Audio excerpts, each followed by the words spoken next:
They said if you mentioned her name, someone would turn their head either in admiration or fear.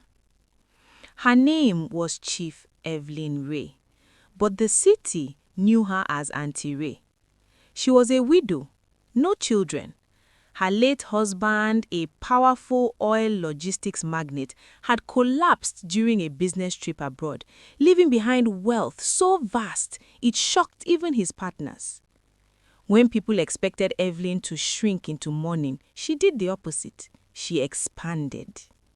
Luxury lounges in Wusetu, logistics farms in Gaki, hotels in Uyo and Calabar, properties scattered like breadcrumbs across Nigeria. Auntie Ray wasn't loud, she was magnetic.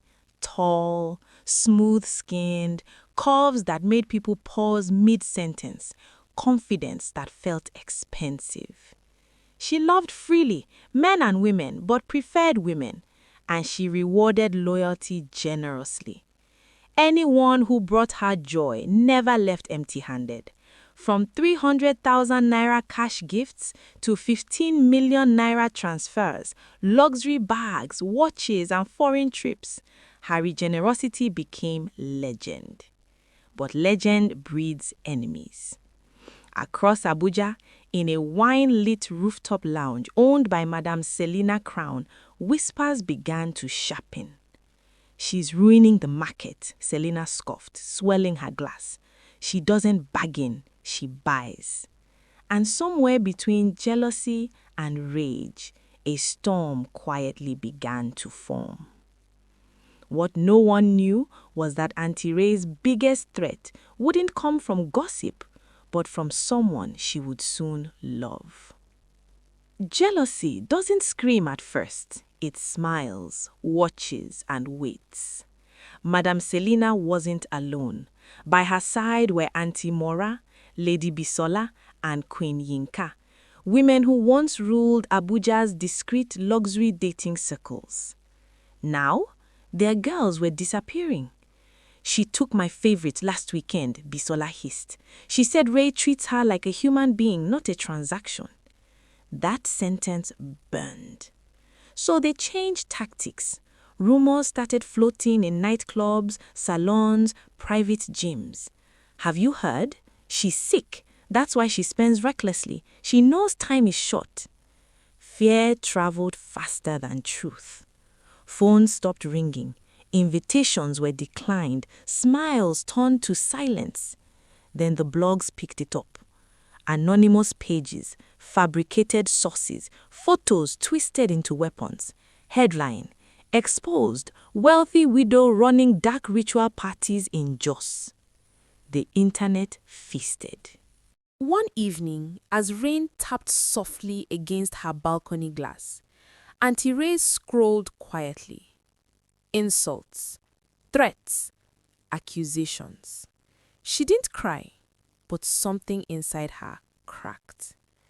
That night, she hosted a small private gathering, music low, wine flowing, faces familiar.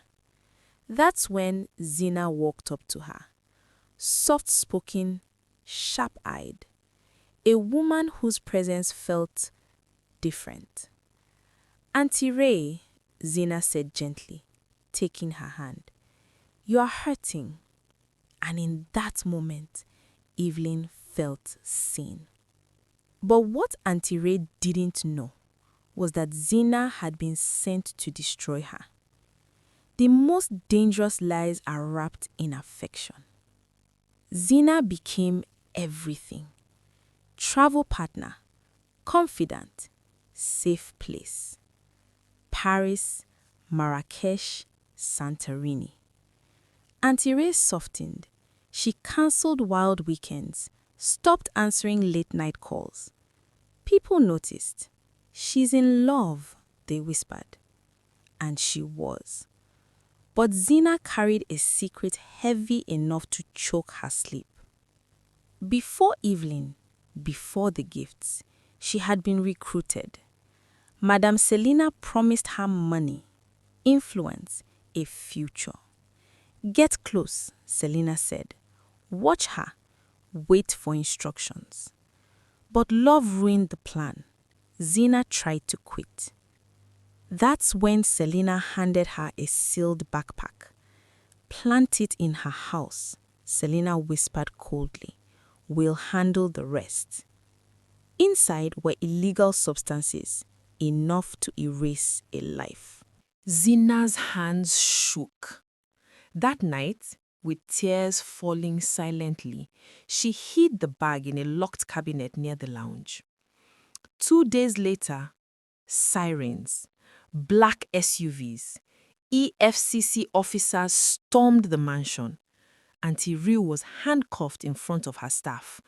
Cameras flashed, blogs erupted, and Zina collapsed on her bathroom floor, screaming into her palms.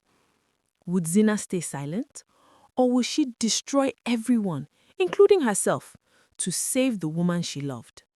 Redemption often begins when guilt becomes unbearable. Zina walked into the station at dawn. No makeup, no excuses. She confessed everything: names, plans, evidence. Within hours, arrests followed. Madame Selina, her allies, blog operators. Phones seized, accounts frozen. That evening, Auntie Ray was released. Charges dropped, public apology issued. But Evelyn didn't smile. Her heart was in pieces. The betrayal hurt more than the cuffs. That night, without telling anyone, she disappeared. Private jet, unknown island, total silence. She unplugged. She healed. Months later, while the conspirators faced sentencing, Evelyn met Daniel, a quiet man with no agenda and gentle eyes. No games, no chaos, just peace.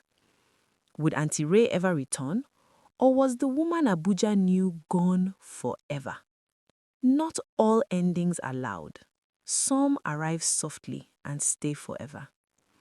Evelyn returned quietly, married Daniel in a private seaside ceremony, adopted a baby girl, built a calmer life. Zina reached out. Apologies, tears, regret. Evelyn forgave her, but closed the door. Some lessons, she said gently, are not meant to be revisited. Rumors still floated. Private gatherings, coded invitations. Maybe true, maybe not. But one thing was certain. Auntie Ray no longer lived to prove anything. She had peace, she had love, she had family. And that was enough. If you were Evelyn, would you forgive Zina and take her back? Or is betrayal a line you never cross twice? Drop your thoughts in the comments.